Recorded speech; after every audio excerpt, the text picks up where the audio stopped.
5వ అధ్యాయము.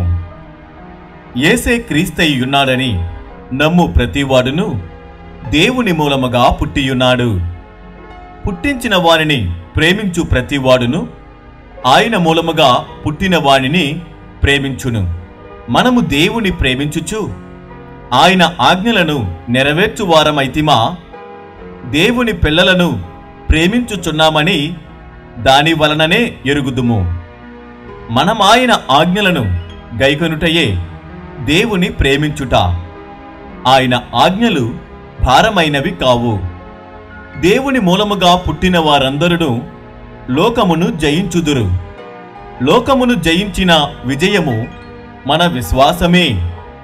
యేసు దేవుని కుమారుడని నమ్మువాడు తప్ప లోకమును జయించువాడు మరి ఎవడు?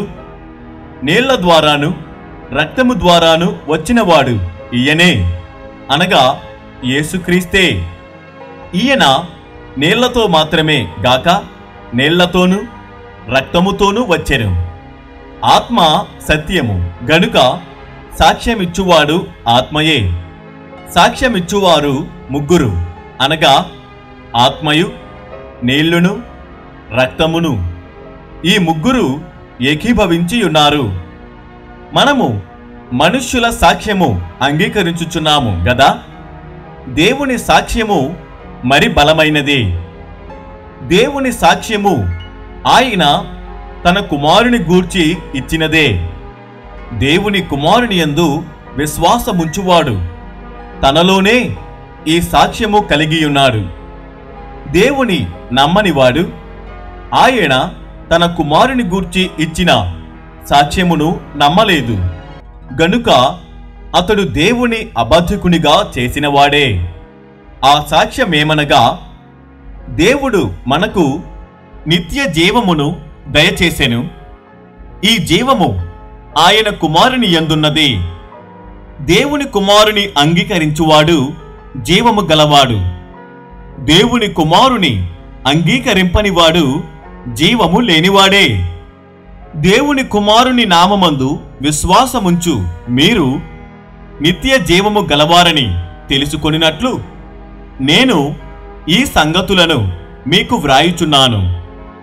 ఆయనను బట్టి మనకు కలిగిన ధైర్యమేదనగా, ఆయన చిత్తానుసారముగా మనమేది అడిగినను ఆయన మన మనవి ఆలకించుననున్నదియే.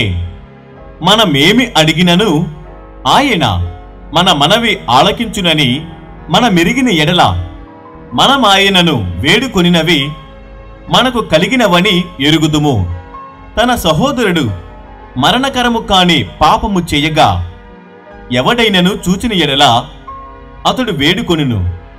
అతని బట్టి దేవుడు మరణకరము కాని పాపము చేసిన వారికి జీవము దయచేయును. మరణకరమైన పాపము కలదు, అట్టి దాని గూర్చి వేడుకొనవలనని నేను చెప్పుటలేదు. సకల దుర్నీతియు పాపము, అయితే మరణకరము కాని పాపము కలదు. దేవుని మూలముగా పుట్టియున్నవాడెవడును పాపము చెయ్యడని ఎరుగుదుము. దేవుని మూలముగా పుట్టినవాడు తన్ను భద్రము చేసుకొనును గనుక దుష్టుడు వాని ముట్టడు. మనము దేవుని సంబంధులమనియు లోకమంతయు దుష్టుని యందున్నదనియు ఎరుగుదుము. మనము సత్యవంతుడైన వానిని ఎరుగవలెనని దేవుని కుమారుడు వచ్చి మనకు వివేకమనుగ్రహించియున్నాడని ఎరుగుదుము. మనము దేవుని కుమారుడైన యేసుక్రీస్తునందున్న వారమై సత్యవంతుని యందు ఉన్నాము. ఆయనే నిజమైన దేవుడును నిత్య జీవమునై ఉన్నాడు. చిన్నపిల్లలారా, విగ్రహముల జోలికి పోకుండా జాగ్రత్తగా ఉండుడి.